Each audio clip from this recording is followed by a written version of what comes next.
Imagine you're a ballerina on your way to a dance competition when your bus breaks down. Stopping at an inn for the night in a foreign country, you and your team must now fight for your lives. Today, I'm recapping and reviewing the 2026 thriller Pretty Lethal. We open up with Uma Thurman playing Devora Casimir, voiceovering about how ballet is sweat, blood, and sacrifice, where they turn pain into beauty and their body into art. It's a little on the nose, but it sets the tone. Bones, played by Maddie Ziegler, is late to ballet practice, and Princess, played by Lana Condor, wants her part in the dance. Seems like she's the typical mean girl in the group, and we already know she's gonna be a problem.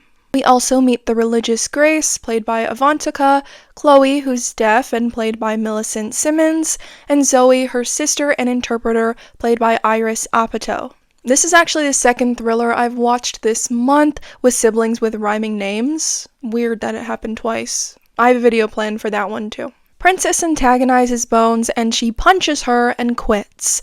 Neither of them are very likable at this point, and their names are crazy. Their teacher, Miss Thorna, reminds Bones that Princess's mom is sponsoring her, so she can't hit her. And Bones says she doesn't belong here because ballet is for rich people. Okay. Meaningless convo because the next scene they're on a bus in Hungary on their way to their competition. Their bus randomly breaks down near Budapest, so they hike into town. The group arrives at the Teremok Inn, where there's no service. Red flag number 2. They meet the groundskeeper Yuri, who's mute, and his brother Osip, who invites the girls into the inn.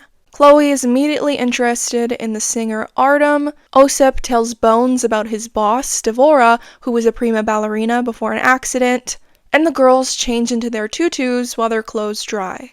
They then meet Devora, the owner of the inn, the one who used to be a ballerina. The bartender Zolly also gives an envelope of money to this gangster guy Pasha, saying to make sure he gets it to his father. We find out a bit later that Devora pays him for protection against him, I guess. Chloe's hearing device is only getting static because it got wet in the rain, and Thorna brings her to the bathroom. I thought there would be a bigger reason to show the hearing device, which is why I noted it down, but there's not really any reason to give her a hearing device and then take it away.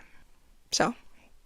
Meanwhile, the piano man plays the Sugar Plums song, and the girls put on a little performance. This scene doesn't really have a purpose except for the vibes, I guess. Maybe also to hammer it home that Princess and Bones do not get along, as if the punch didn't tell us that. While Chloe's in the bathroom, Thorna walks off and ends up seeing Devora and her sons, Saber and Artem, torturing a man. This freaks her out, and she heads back to the lounge to get the other girls, leaving Chloe behind, which is insane. Pasha makes a move on her aggressively, and she denies and injures him, so he immediately shoots her dead. My jaw was dropped. It makes sense since she wasn't in that teaser scene I saw, but I didn't see this coming. The girls panic, and Devora says she'll call the police, telling Osip to show them to the safe room, aka the basement. Bones, seeing through her, runs for it, but she's knocked out by Yuri and brought back inside. And I assume this was just to show us and them that she's the one that's going to be a problem. In the basement, Grace freaks out, and Osip gives her a candy to calm her down. Yes, take candy from the strange man who's locking you in the basement. Turns out it's not candy. Meanwhile, Chloe runs into Artem and they do some flirting.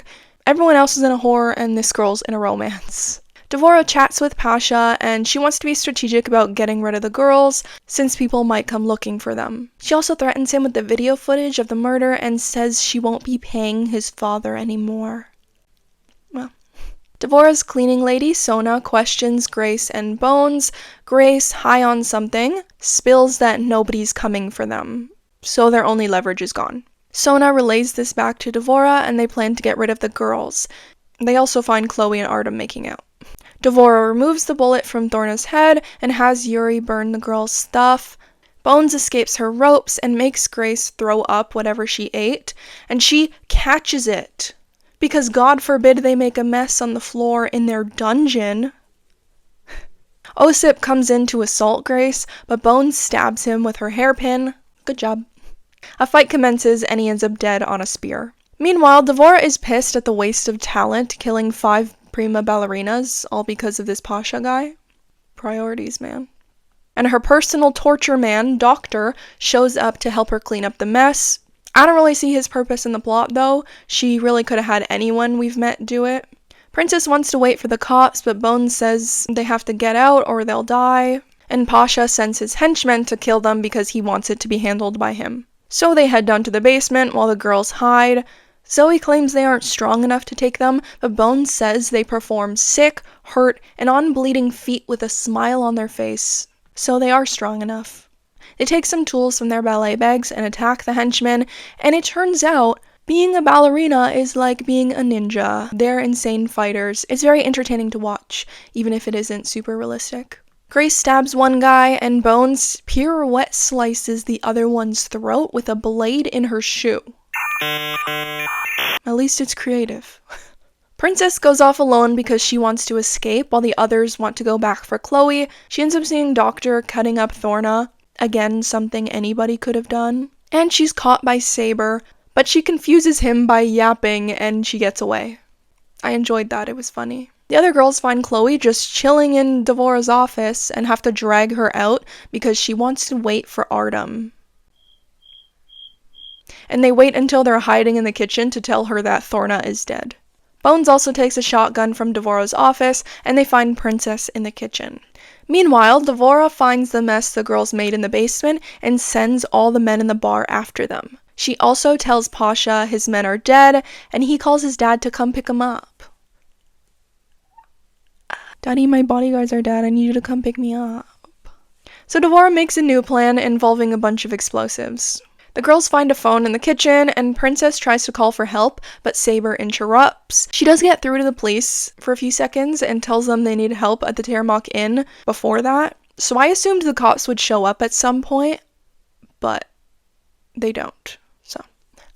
So once again, it's a choice for the movie to make a point to highlight this and have there be no consequences, but okay. Princess blasts Saber's arm off with the shotgun, and the girls end up back in the lounge, surrounded. They do a little dance and cut some men up. It's very camp, I like it. It's a great team building exercise for them. I'm sure they'll do great at the showcase, as long as nobody dies.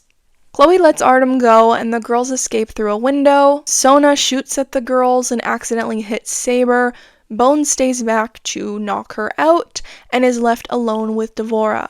Devora reveals she has a fake leg, and it's Pasha's dad's fault, so she shoots Pasha in the leg and holds Bones hostage, telling her how her dad racked up a debt with Pasha's dad, who ended up taking her leg for it. Okay, dramatic backstory. She lines the place with explosives and gets all dressed up for her final dance as Pasha's dad Lothar arrives, immediately killing Yuri for some reason. Also, Princess goes back inside for Bones, character development, yay, and she saves her before Doctor cuts her leg off. Grace, Zoe, and Chloe also head back inside to warn them about the new army arriving and the explosives in the building. Devora holds Pasha hostage and lets the girls leave. Like, okay, so the torture part was unnecessary. You could have let them go if your plan was revenge the whole time. The girls escape just in time for Devora to blow up the inn. She really cared more about revenge than her sons, damn. The girls steal some motorcycles and ride off to their showcase. They make it and perform their dance all covered in blood. Maybe it added a little something extra to the performance. But it was lovely, and I love that there was a heartwarming ending. Made me tear up. I like that the girls all survived. I really liked this movie. It was camp at times, and I love camp, but was also a tense thriller with some great action and fight scenes. When I'm watching a movie, I'm not one to care that much about realism. Any criticism I had for this was just objective for review's sake, because I did enjoy myself. You're not watching this kind of thing for realism, you're watching to see some ballerinas take out some evil men. And it delivered that. I do think the plot with Devora was a little messy, like it was confusing that she wanted revenge on Lothar and Pasha, but was also going so hard to try and kill the ballerinas, only to change her mind at the end. If your end goal is to blow up the place anyway, what are we doing here? She might have changed her plans halfway through, but then the torture of Bones still wouldn't make any sense. She was this close to ruining her ballet career, like her own dreams were crushed. Why? That part didn't feel appropriate for her character. She was kind of back and forth throughout. But I didn't mind while watching because the movie is just fun, the pacing's fast, the characters are distinct enough that you care, and the group dynamics really carry it. I also liked that they leaned into the teamwork aspect instead of just picking them off one by one. And I loved the ending. Them showing up to the showcase covered in blood and still performing like nothing happened is such a strong final image, and it ties back to that whole beauty is pain thing from the beginning, which I thought was satisfying. This is one that I will force my parents to watch. Comment below what you thought of this movie, like and subscribe for recaps, deep dives, and more. Thanks for watching, and we'll see you next time.